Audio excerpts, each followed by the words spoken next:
bem-vindo a mais um Abrigo no Temporal. Hoje eu quero meditar com você no Salmo de número 80. Leremos os versos de 1 a 4. Ó pastor de Israel, dá ouvidos. Tu que guia José como rebanho, estás entronizado sobre os querubins. Mostra teu esplendor.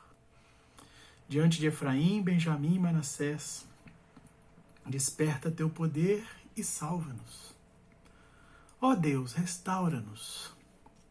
Faze resplandecer teu rosto para que sejamos salvos.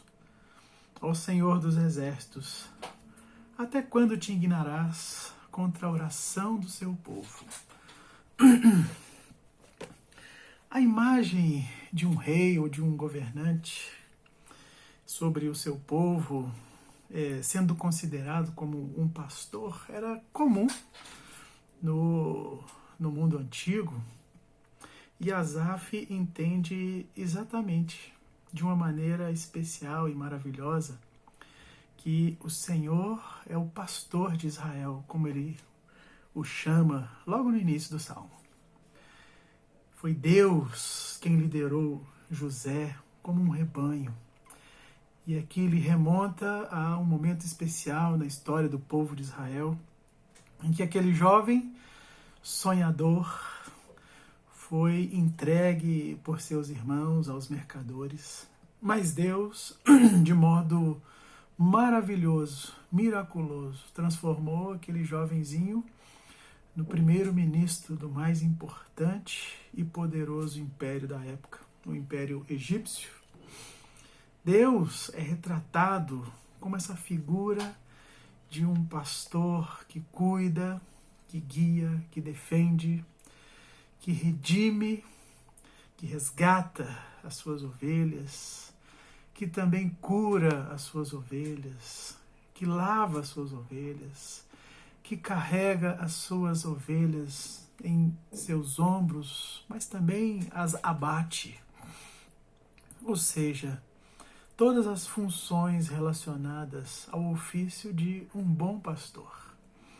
É assim que ele abre esse salmo. Nesse resgate da memória, ele menciona aqui Efraim, Benjamim, Manassés. Naquele período, logo em seguida, aliás, esses três tribos eram grandes tribos, eram muitas vezes nas escrituras, ao se referir a eles, pode também estar se referindo a todo Israel. Note, no entanto, uma certa ambiguidade nas frases seguintes. Ao mesmo tempo em que Deus é esse pastor e é grandioso e está entronizado entre os querubins, existe uma preocupação que assola o coração do salmista. Como lemos aí no verso 4, até quando te indignarás contra a oração do seu povo? E essa ambiguidade é muito comum a nós. Quando sentimos um certo distanciamento de Deus, como se ele estivesse afastado de nós, ou de alguma maneira como se Deus estivesse indiferente ao que acontece conosco, talvez ocupado com muitas coisas para prestar atenção em nós. Esse é o sentimento que o salmista traz, mas, consequentemente a esta tristeza, a esse tom de lamento, ele também faz um pedido sincero ao Senhor. Um pedido que vai se repetir no Salmo por 3 vezes. Isso é muito significativo, porque o salmista pede: Senhor, restaura-nos. Esse é o primeiro pedido. Muitas vezes, quando esta palavra nos textos antigos aparece, esse pedido de restaurar, traz com ele um desejo, nesse caso muito claro, de voltar ao período dos patriarcas e todos aqueles milagres que eles presenciaram, e toda aquela fé que Abraão, Isaac, Jacó e José, como está sendo citado aqui, demonstraram pelos atos de Deus em suas vidas, mas também uma resposta honesta, sincera desses homens, nesta confiança que tinham, né, de ver na história deles mesmos o Senhor operando milagres e reafirmando a sua aliança com o seu povo.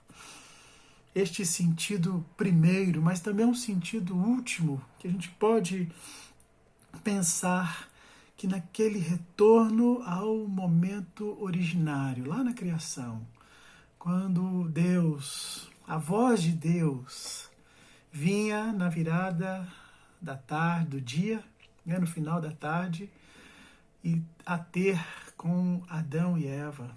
A presença de Deus estava sendo sentida. É isso que o salmista está pedindo, essa restauração àquela origem, aquele momento mais precioso de comunhão com o Senhor. E é por isso que ele pede: salva-nos, Senhor. Salva-nos. Mas para ser salvo, o salmista introduz algo maravilhoso. Salva-nos, Senhor, mostrando-nos o teu rosto. Faze resplandecer o teu rosto.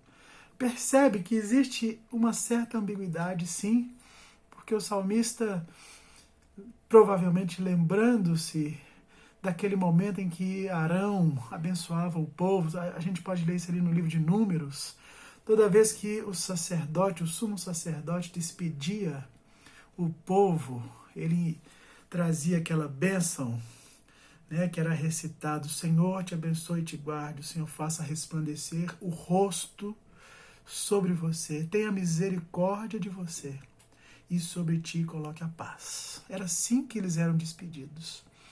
Veja que esse ato é maravilhoso. Um ato em que a presença de Deus se fazia na mão estendida daquele sacerdote, despedindo o povo em paz. Hoje nós podemos ler na psicologia moderna que há estudos que dizem que o rosto ele expressa a nossa personalidade. Mas eu quero te lembrar de algo ainda mais profundo e mais interessante nesse texto, é que o rosto de Deus, a face de Deus é a sua própria presença entre nós. É no rosto que nós identificamos a dignidade de uma pessoa. É no rosto, é nos olhos que nós entendemos o que tem na alma de uma pessoa. Nós capturamos o que há de mais profundo em alguém quando olhamos no seu rosto. E é assim que Deus olha para nós. Jesus é o rosto humano de Deus. Ele veio a nós. Esse pedido do salmista foi atendido. E o mundo viu esta grande luz, a luz que ilumina no meio das trevas e que veio até nós. O Verbo virou gente e habitou entre nós. Vimos o seu rosto, Deus revelou o seu rosto a nós. Atendendo a esse desejo, esse anseio do salmista, dos profetas, dos patriarcas. Jesus é o rosto de Deus que nos salva e nos restaura.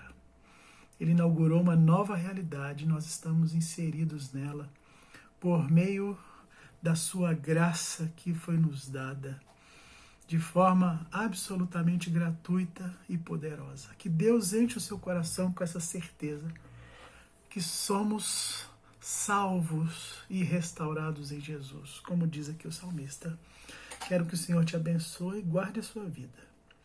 Que o Senhor faça resplandecer o seu rosto sobre ti e tenha misericórdia de ti. Que o Senhor sobre ti levante o rosto e te dê a paz.